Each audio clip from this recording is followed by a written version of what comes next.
right, we're live, I believe. I think it's working. I hope it's working. Hopefully the signal's getting out to everybody. I posted on Facebook a little bit ago. We were going live. I'm in the mountains, so I don't know how well the signal is going to hold or maintain. But we will see. Let's see. I'm going to try and put this on Bluetooth for the car. See if this works. Hey, you guys hear me? Hopefully you can hear me. If you can hear me, I'm going to send out an invite here on the phone, onto Facebook and stuff. If you want to chat with me, if you guys listen if you're listening to this live, you're listening to it through Spreaker, you can chat with me there by clicking the link, which is now on Facebook. But yeah, so I'm just on the road back to Ohio. I got a little bit of a late start today, later than I planned on initially, but I wanted to stop off in Rock Hill and have lunch with my brother Jonathan, which is always nice to see him and his wife when she's available. She was at work today, so I didn't get to see Whitney. So hi, Whitney. But yeah, the way it's looking right now, I should be back in Dayton right around 9 p.m. There was some construction and some detours I had to take to get back on the right road to Ohio, to Dayton specifically. So, yeah, running a little behind schedule, but hey, you know what? It was a good trip. I had a lot of fun.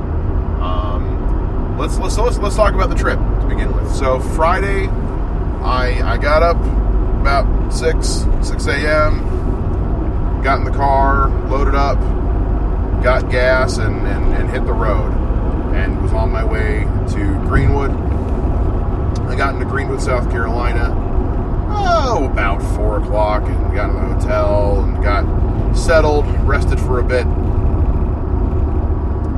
Decided to go around town, shoot some B-roll video, working on another video project, and met up with one of my writing partners, Patrick Buchanan, for dinner at Panera, and then we went back to the hotel and just worked on a new script that we're working on. He, myself, and Travis Diffendorfer, he and I have all really jumped in heavily to the creative side of writing and directing and producing, and that's what we're all kind of focused on right now. So we've all got a bunch of script and screenplay ideas dancing around. I won't go into any details about what they are because they're all still in their infancy. We kind of want to keep those close to the chest, but we're working on some stuff, and we're really looking forward to it.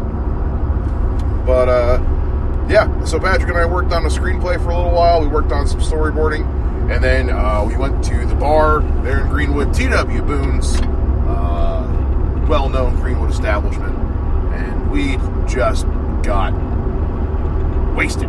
We just got hammered. We had an absolute blast. Ran into some old friends, met some new people, and I ran into Paul Crutcher, the man, the myth, the legend. One of my favorite people in the world, a great mentor, great friend, great human being. One of the many, many brain children behind the Lander Film Festival, along with the great staff they have there, as well as the city of Greenwood. And we just had fun. And I had some late night Waffle House. We were out till about 3 o'clock in the morning. And 10 a.m. Saturday, we were at the film festival. Things started off right at 10 a.m. With a drone demonstration. Got to play with some drones. Yeah, it was cool. Play with some drones. Break for lunch for a little bit. Patrick and I went back to the hotel and just worked on some more stuff. We worked on some more scripts. Well, not the same script. Worked on some more script stuff. Then we went back to campus where we got to watch. I still haven't seen The Ballad of Buster Scruggs. I've heard it's fantastic. We watched one scene from The Ballad of Buster Scruggs, and then one of the actors in that scene, Granger Hines, who you may have seen in Lincoln, you may have seen him in Hell on Wheels, bunch of other stuff as well. He was in the scene in The Ballad of Buster Scruggs, so he did a Q&A session and just kind of talked about his career and talked about the filmmaking experience. And it was a lot of fun, and he was a wonderful human being, and it was very informative. We broke for dinner. We came back for the actual award ceremony. Now, the award ceremony is the big thing.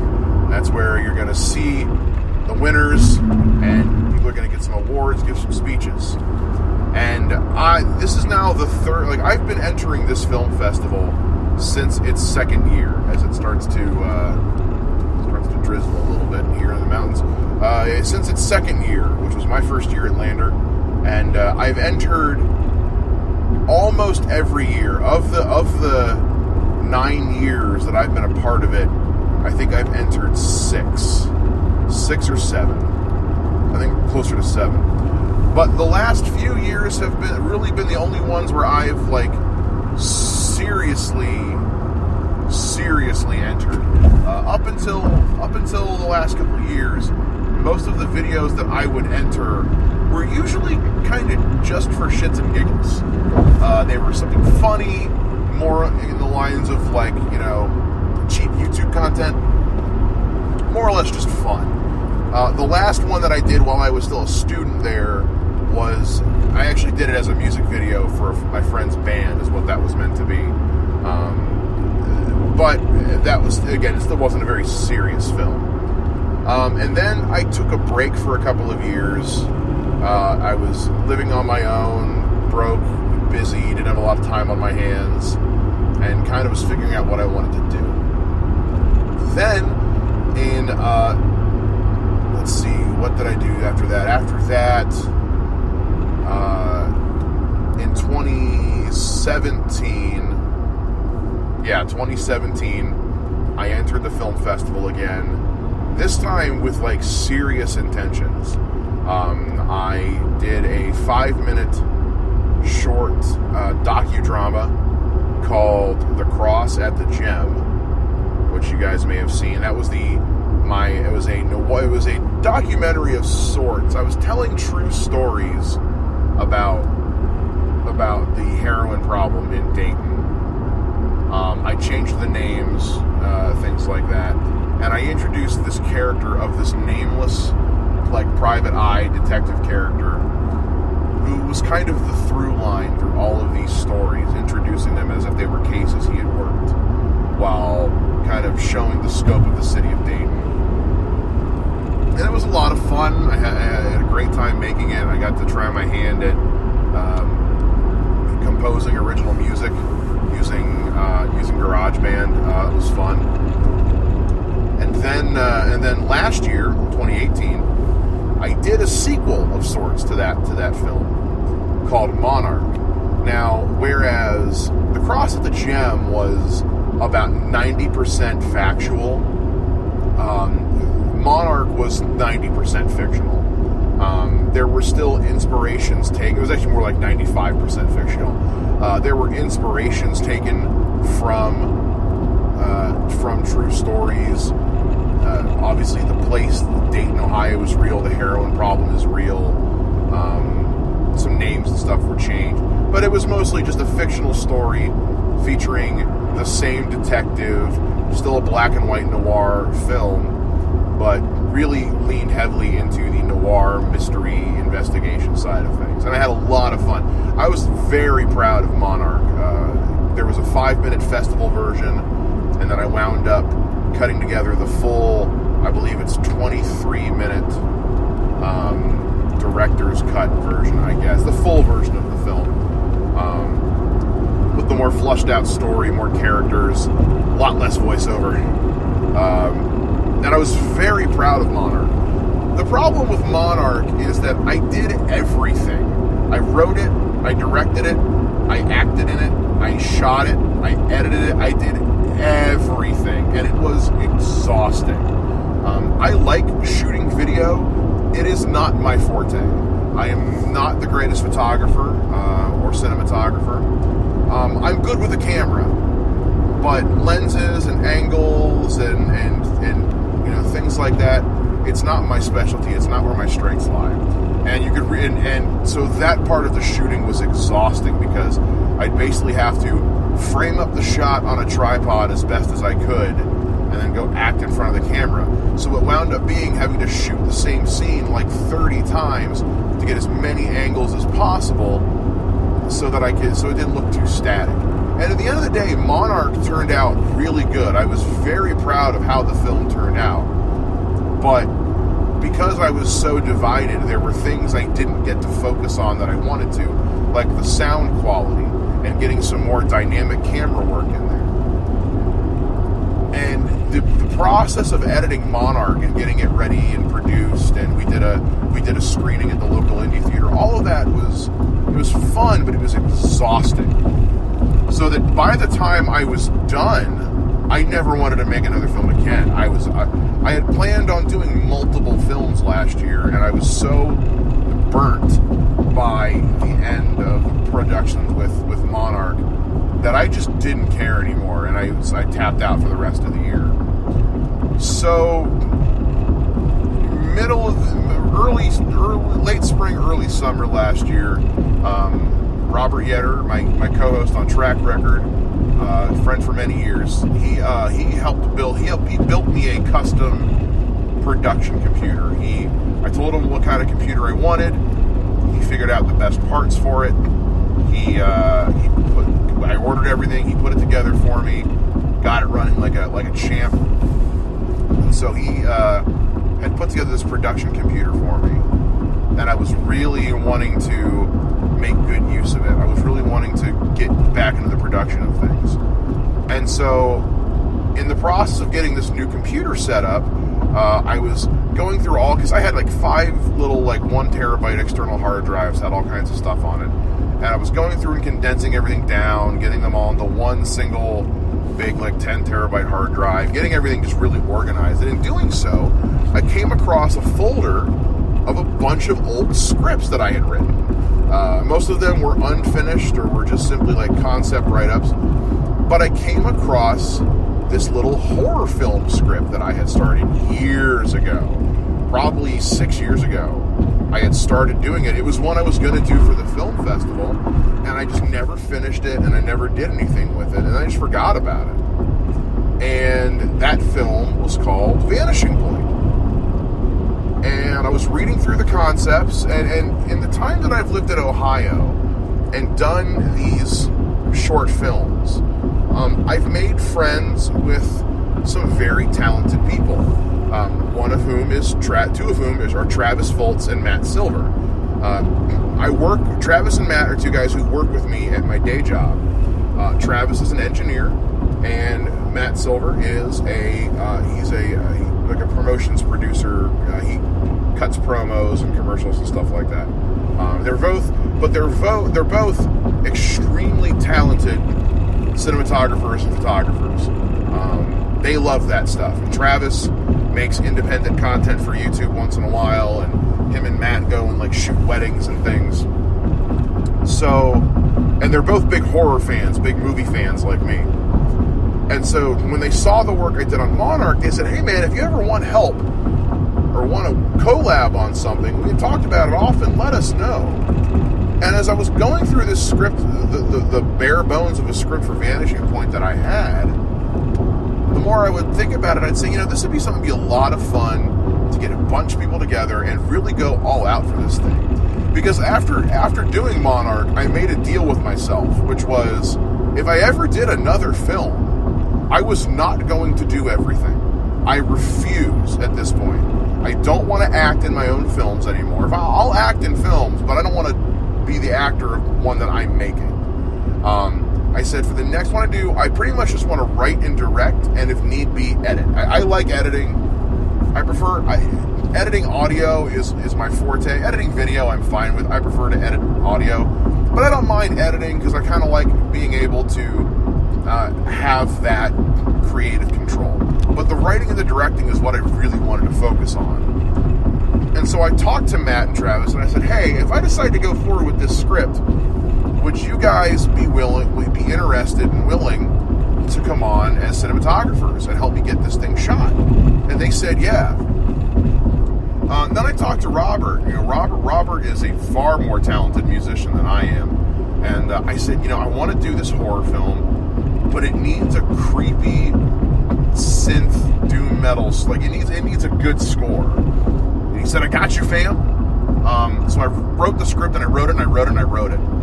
And I showed it to Robert and I showed it to Travis and Matt. And I said, what do you guys think? And I went, rewrote some stuff, tweaked it, got it finished up, and I said, what do you guys think? And they liked it. And they gave me some notes, and and then I gave it to my friend Karina. My friend Karina is really good at pre-production, script formatting, things, casting, things like that. So I showed it to her as well, and I said, hey, help me out with the format. I'm terrible with formatting. I love writing. I'm terrible at formatting. And so we kind of got everything in order, and I said, you know what? I'm gonna cast this thing. I'm gonna go for with it, and I want to get this done in time for this film festival that my alma mater does. So I put out the post, and I said, hey, I'm shooting another film this year. It's a horror film. If you guys are interested, let me know. We're gonna have auditions at the comedy club. So, and I said I need an adult male and an adult female. I also needed a child, but another coworker friend of mine, Job, he has a daughter named Gwen who is about the age I wanted. And I said, and they love Halloween, like they love cosplaying and doing Halloween and doing the makeup and the costumes and having that fun. I said, is this something you think she'd be interested in? And I showed him the script, and he said, fuck yes. She would love this. And he showed her the script, and she thought it sounded like a lot of fun. So we had our child actor cast. So it came time to do casting for the leads over at Wiley's. And I had two female actors, two actresses audition for the lead female role. One of whom came highly recommended to me by the name of Erin Ryan. She was kind of this almost like a hidden gem celebrity in Dayton, kind of like the local scream queen. She was known for her work in horror stuff. Came highly recommended to me by several friends of mine. So she auditioned. She was fantastic, and actually in her audition, she auditioned the role differently than how I had written it. But the way she acted it made a lot more sense to than how I had originally written it. The other actress who auditioned for the role was Andrea Zenobia, who is a real, legit professional actress and model out of Columbus. She had to email me her audition tape and resume because she lived out of the city. And I saw her resume, and I actually felt like I was insulting her by having her audition for my film. I legitimately was like, she's almost too good for this film. Now for the male role, I had about 15 people audition. I had 15 guys audition, and I think the first person who auditioned was a guy I knew named Andrew Medakaitis. Now, Andrew is a comedian and a brilliant host and just all-around better person than most people. I mean, he does a lot of charity work. He's a volunteer firefighter. He's just a better person than you and me. And he auditioned, and first person to audition, and he blew me away with how good his audition was. But actually, before I go further, I do want to mention, I also had a relatively new friend come help out with the casting by the name of Savannah Webb. I met her through the Dayton Podcasters group, and she was really interested in learning about casting. So she came and helped out with the casting process. I want to give her a shout out as well. So Andrew Medakaitis comes in for his audition and blew us away. We were just in awe of how good he was. And so a couple more auditions go by. I'm getting some great performances. I'm getting some not so great performances. And then a guy I work with very closely, a friend of mine named Shane Kinder, comes in to audition for the role. Now, Shane's a father. The idea of playing a father in a horror film who's just trying to save his daughter really appealed to him. So I was like, yeah, fuck yeah, come on in and audition for this role. And Shane blew me away. I was blown away at how good Shane did in the audition. Once the auditions were done, and we were going back and reviewing the audition tapes, what it really came down to was Andrew Metakaitis and Shane Kinder. And when it came down to who to get to play the role of Kristen, we only had the 2 auditions, but we couldn't decide who to go with. On one hand, we had Andrea, who was a bit more of a seasoned actress. She had done a bit more variety of things. Was very, kind of had the professional actress thing going on. But she was she lived about an hour away. And because we also had Aaron. Aaron has a lot of experience, and it's all horror centric. So I knew that I was going to get a good, enthusiastic performance out of her. I was also interested in kind of testing her range a bit, because in looking back at like some of her credits and films she had done, a lot of them were kind of just like the gore fest, the slasher flicks, your typical screen clean horror films. And I was like, I feel like mine would give her a chance to really flex her acting chops a bit, especially because I wrote both of the lead roles to be interchangeable, to where we could either have it be the father or the mother in the lead. And I kind of did that because I wasn't sure how the auditions were going to go. If I felt that I was going to get more opportunity and a better performance out of the female actor, then I was going to have Kristen be the lead of the film, and vice versa. It just so happened I had 4 great options, all of whom had amazing availability, and it was so hard to decide what to do. Ultimately, we decided to go with just leaving it as written, have the father be the main protagonist, have the mother be in her role in the child. And then it just came down to who to pick. And honestly, as far as what it originally came down to, was more or less just availability. Andrew was local. He was a volunteer firefighter, so his timing was pretty wide open. Shane, I worked with Shane. The problem is Shane and I's schedules didn't really gist. He was at work during the day. I was at work in the evening.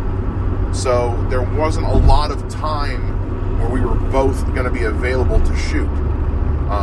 So we ultimately decided to go with Andrew. With the role of Kristen, we decided, since Erin was local, she had some local clout about her, and she had the horror experience, we would cast her. Unfortunately, what ended up happening was we had a scheduling snafu and had to reschedule some of the shoots. And unfortunately, the only dates we were going to be available to do those shoots were going to be a weekend that Aaron was going to be out of town. And we unfortunately Aaron had to back off the film. And we got in contact with Andrea and said, hey, we had to readjust some scheduling. I didn't gist with our actress. We'd like you to come play the role. And Andrea was completely enthused and excited to come do it. Well, I tell you all this because, we're talking about the film and the film festival, and we'll get to the awards ceremony here in a bit. But part of the rules of the festival when submitting a film is we are assigned a line of dialogue that has to be utilized in the film. And we got assigned our line of dialogue. And as I was reading the dialogue, the more I was like, I really don't know how I'm going to work this into the script. But I also was having a hard time transitioning from one scene to the next scene. And I needed something in there just to be some kind of transition. And the idea I had was, well, what if one of the parents is in the other room? What if Kristen is in the other room watching a soap opera? And on the soap opera, they say the line of dialogue.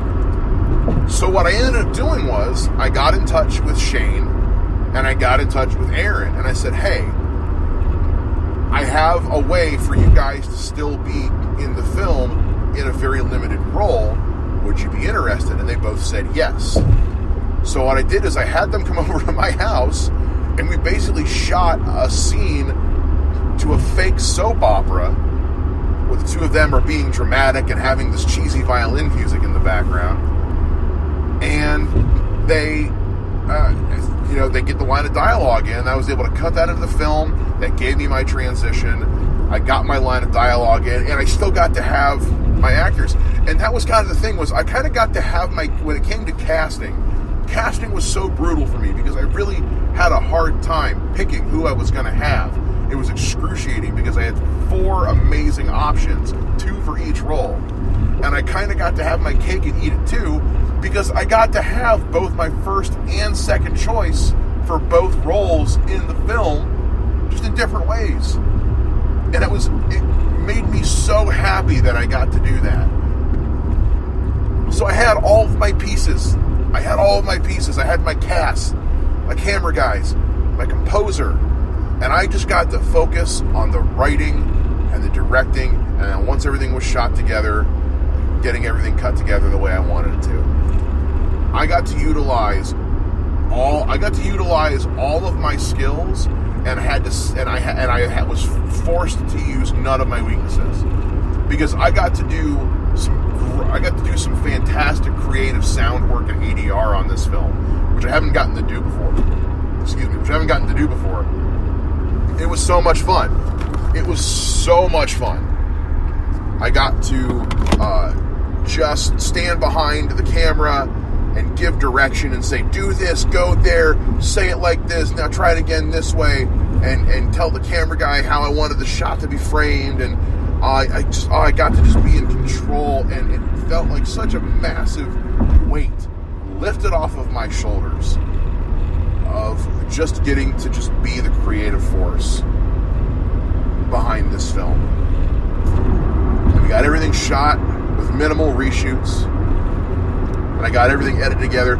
I got the film submitted a day early. I've never submitted a film early before. It's always been the day of, at the last frickin' minute, and I got this one in early. And I sent the film in. Well, before I sent it in, I uploaded it unlisted to YouTube and just kind of shared it with people. Just kind of a test to see it. You guys got me notes for me.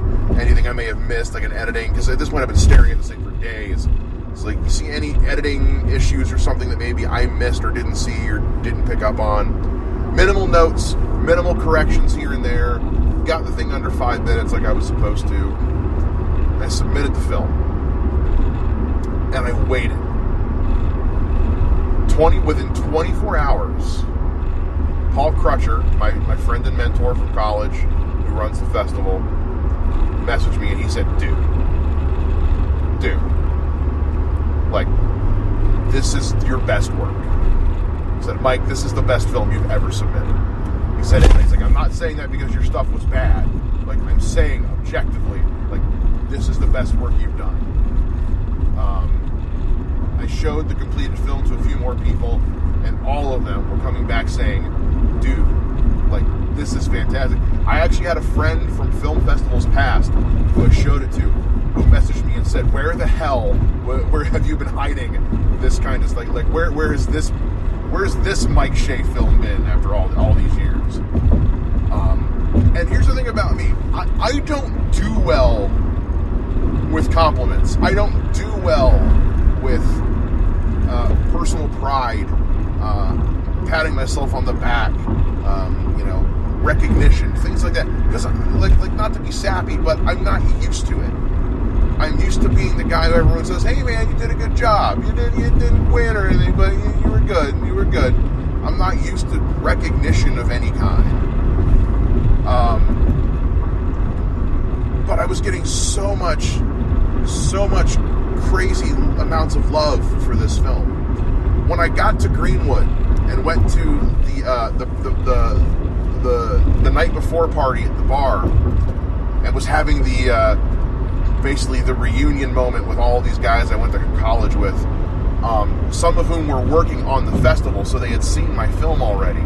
They weren't judges, they had just seen my film, but they were seeking me out at the bar and, like, shaking my hand and saying, dude, this is your best work. And I don't know how to take that. When people tell me that, I don't know how to take it. I smile like an idiot and just say, "Oh well, you know." I can't deal. I can't deal with compliments. I can't deal with recognition because it's just not something I really get very often. So we get to the awards ceremony, and I'm all dressed up. And I got my camera going so I can record the whole thing because I'm shooting a documentary about it. And I'm sitting there, and I FaceTime in my buddy Travis. I have two friends named Travis. Travis Foltz, who shot the film. Travis Diffenderfer, who's my writing partner and my friend from college. He is out in California, so I FaceTimed him and his wife in so they could watch the ceremony with us. And the ceremony is always like fuck the Oscars, man. The Lander Film Festival Awards ceremony is where it's at. It really is. And the ceremony's going along. Now I'm in the open division. There's three divisions. There's the college division, which is for college students. There's the young filmmakers division, which is for high school or under. And there's the open division, which is for everybody else. So I'm in the open division. The open division traditionally goes last in the ceremony. We're one of the last awards given out. So they do the Young Filmmakers Award, and it's fantastic. They do the college awards, and they're fantastic. Now we get to the open division, and I am a nervous wreck. I don't know what's going to happen. I know that at this point I've been nominated for 3 awards. My film was nominated for Best Picture for the open division, Screenwriter's Choice, which is basically Best Screenplay, and then Andrew Metakaitis, who played our lead role of Will, was nominated for Best Actor. And so part of me is going into this going like, man, thinking, it'd be nice to nominated for 3 awards, it'd be nice to win something this year. But at the same time, I'm also, at the same time, at this point, my pride has started to kick in a little bit, and I'm so unbelievably proud of the work that I had done on this film that I'm thinking, like, son of a bitch, I gotta win something. Come on. Even if the only award they give out goes to my actor, I would be so amazingly proud that I got to have that quality of performance in my film. So we get to the awards. We get to the Best Open Division. And they say, and they what they do is they run this little like reel of highlights from all the nominees. And I see a clip from my film, and I'm just like, man, just to be on the nomination list is amazing. And then they call my name for third place. They actually had a tie for third place. It was my film and another film. We both won third place. I won third place at a film festival. Out of like 15 films, I came in third. I leapt out of my seat. First of all, they showed my film. So as they're showing my film, I'm handing off my phone because I'm still FaceTiming my buddy Travis. I get up out of my chair, and as they're showing my film, I'm making my way down to the side of the stage so that I can go accept the award. And so my film ends with there's a nice big scare at the end of my film that I'm really proud of. I'm really proud of the way I wrote that scare. And as I'm watching the crowd react, first of all, I'm so proud of the sound design that I did on this film. It was combined with the score, the amazing score that Robert put together, and watching people just reacting and getting uneasy with the sound design and the score. And when the big scare happens, I watched people just leap out of their seats. And at that point, I didn't give a shit if I won a trophy. I just made a bunch of adults shit themselves. That's all the satisfaction in the world to me. But I got to go accept my trophy and shake hands with people. and it got my picture taken. It was amazing. Third place, and I've been entering this festival for almost 7 out of 9 years, and win this award, third place. Like everyone's like, some people might be like, well, it wasn't first place. I don't give a fuck. I won third place. 15 films in my division, 30-something films in this entire festival, and I won one of the few trophies they give out. Then comes the time for them to do the superlative awards, the director's choice, screenwriter's choice, the best actor and best actress. Now, the screenwriter's choice that I was nominated for did not go to me. That one went to one of the college writers. His film was fucking brilliant. Oh, that script was incredible. Absolutely deserved it. I was totally fine with him winning that award over me. I wanted it, but I was so happy with him winning it. And then it came down to do the Best Actor Award, and the award went to my boy, Andrew Metakaitis, for his role as Will in my film, won the Best Actor.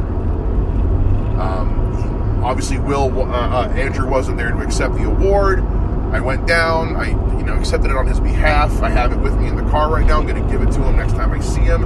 I'm going to make time to see him to get it to him as soon as possible. My film won 2 fucking awards at this thing.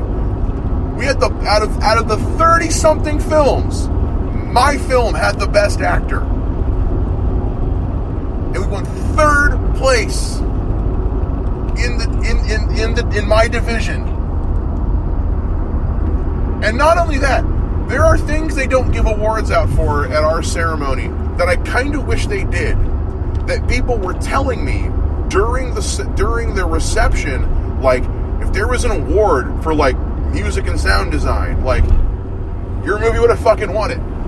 If there was an editing and things, like, people loved it. And the stuff that won over mine was incredible. The film that won second place, I actually thought deserved first place. It was talk about ripping my heart out of my chest and stomping on it. It was an amazing film. And the film that won first place involved several of my friends, so I was so happy for them that they won. I mean, it was an amazing festival. The caliber of talent at this year's festival was so high. Scenes, everybody just, oh my God, I cannot thank all of my people enough. And I'm gonna make more films this year. I absolutely plan on it, and I've got a great crew. Like coming out of this film, the one thing that everyone's been telling me is they want to do another project with me, and I want to do another one with them. I think we can make some really good stuff together. The other thing I'm planning on doing is that this film, Vanishing Point, is going out to other festivals. I've got it uploaded right now on Film Freeway, which is a site I use to submit to festivals, and I highly recommend it. I highly recommend everybody, when this film is, I'm going to release the film publicly on Friday morning. It'll be available on YouTube and on Facebook, and make sure you guys, so this is now the third film I've done under my, I guess you could call it studio, DMZ Films. DMZ Films is named after my old radio moniker when I was DJ Mike Zero, and when I was working in radio. It's kind of an homage to that. Just kind of, it's nostalgic, whatever. So that's what DMZ Films is. And so DMZ Films has its own Facebook page now. You guys can go check out. And I've got both The Cross of the Gem and Monarch up there. And Vanishing Point will be up there as well this Friday, and you'll also be able to get it on YouTube. I don't mess with Vimeo. Vimeo charges more money than I think it deserves for what it's offering. But I'm going to be submitting Vanishing Point to other festivals, especially now that I can put on there that it won these awards at this festival. I can do that now and have the little olive branches and get those bona fides. And yeah, I'm still on cloud nine. It's Tuesday. The awards were on Saturday, and I'm on cloud nine, man. It's great. The rest of my trip has been something fun to talk about too. Sunday, I got to come back to Columbia. I got here a little late and watched WrestleMania with some friends. And then Monday, I got to go back to my old stomping grounds once again, New Brooklyn Tavern in Columbia, South Carolina, and performed on their Monday night comedy show that they do. Had a bunch of my friends come out. I loved it. It was fun as always. Always have fun performing there. Tried some new stuff. Tried some old stuff. Had a lot of fun. Always have fun performing for you guys. Honestly, though, like, one of my favorite things in the fucking world, though, happened today, actually. I left Columbia. I stopped off in Rock Hill to have lunch with my brother, and we went to have lunch at this great restaurant in Rock Hill called the White Horse. Go check it out. And we're sitting there talking, and I'm wearing my Mike Talks Funny t-shirt, which you guys can get at Shadow Magic, shadowmagic.online. And yeah, I'm rocking this shirt, and this waiter walks by, and he goes, "Hey man, I'm sorry to bother you, but can you tell me what the shirt's about?" And I said, "Oh yeah, it says Mike Talks Funny." I said, that's the name of my podcast. He goes, "Really? You got a podcast? I'm gonna check that out." And I was like, "Yeah, go to my website." He said, Cool. And he comes back with a piece of paper. He says, "I don't want to forget. Can you write down where I can get that thing at?" So I wrote down my website on the paper for him again. He's like, "Yo, I'm gonna check that out as soon as I get out of here, man." And my brother is sitting across the table from me just laughing his ass off.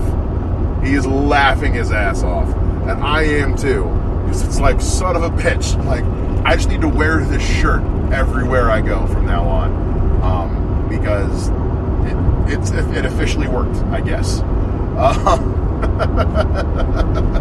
That was just the best, though. Like, holy shit. And of course, I didn't have any stickers in my... I brought my because I have stickers made for the podcast, and I didn't have any in my pocket to give him, and I felt like such a dick. I couldn't give him any stickers, but it was so much fun. I had a great trip, guys, and it's now 3:30. I'm still it's going to be about 9 o'clock till I get to Ohio. And I'm in Ohio for a day. I'm in Ohio for Wednesday, and then I'm heading to Chicago for a few days for a bunch of events. I get to go check out the Top 10 live at Reggie's on Thursday. I was supposed to be going to see Mark Ellis at Reggie's on Friday, tape his special. Tickets sold out. I haven't been able to find anybody with an extra ticket, so I'm probably going to have to miss that. It's fine. I'll hang out in Chicago for a day. Saturday, the movie Trivia Schmodown is happening, and I can't wait to go to that too. And then I'll be back again on Sunday, and then I'm not traveling again for a long time because I'm fucking exhausted. But that's why there hasn't been a new episode of Mike Talks Funny. I've been traveling, I've been on the road, I've been real busy. But at the end of the day, I got to make something special.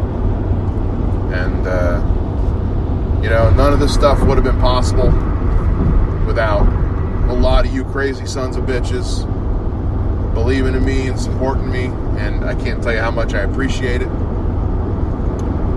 And I think that's really about all I had to say at this point. Just wanted to gush a little bit and talk about some stuff. Man, what a trip it's been. I'll tell you, the thing about trips like this, especially on these long car rides, where I'm by myself, is I'll be listening to podcasts and listening to music and stuff, and I get ideas. I get ideas for things I want to do with my podcast, with my Patreon, with my stand-up, just stuff I want to do. But I can't do it because I'm driving a fucking car for the next 6.5 hours. It's like, man, like, if I had somebody else here right now who could take over the driving, I could, like, sit over in the passenger seat on my laptop and, pull for my phone data and get some stuff done, but I can't. And I've been so busy the last few days, I just haven't had the time to like just sit down and do shit. You know, update some sites and post some stuff. I've been going and going and going and going nonstop. It's like, where do you find the time to do stuff? You know, and that's kind of the part of life that, you know, sooner or later you got to say, do I have too much on my plate, or do I just need to organize my time better? And I think I've done a pretty good job of not putting too much on my plate anymore. I think I just need to work on the actual time management side of things. But I'm getting there. I have an idea of what I want to do. I just need to actually take the time to do it. I'm a big procrastinator, and I'm real good at being lazy and putting stuff off until it's too late for me to even do it. So, I'm trying to get better at that. I really am. I'm thinking about the kind of things I want to do for the future of this show. We're coming up on the end. We're probably not going to go as far into the summer with the show as I planned on. We'll probably do like we did last year and kind of wrap up in the end of April, beginning of May, and take some time off. But one of the things I really want to do for the show is I want to bring somebody onto the show as a permanent co-host, sidekick type thing. Somebody to be the Andy Richter to my Conan O'Brien. Because I am to the point where it's getting a little exhausting doing everything myself, and it's a little hard to keep up with everything I need to do. Booking the guests, booking the bands, getting the posts up on social media. So I really want to be able to bring somebody on who can just be a producer for the show and help take a little bit off that my shoulders. So if you're somebody who's listening right now who thinks you'd like to do that, to come on and help me write for the show and help produce stuff and get everything going, you know, hit me up. Hit me up on Twitter at Mike Shea Comedy. Hit up the Twitter for the show at Mike Talks Funny. If you're friends with me on Facebook, hit me up on Facebook. You know, shoot me an email, Mike Shea at MikeSheaComedy.com. Get in touch with me if you think that's something you want to do. Because, I'd love to have somebody else to help me help.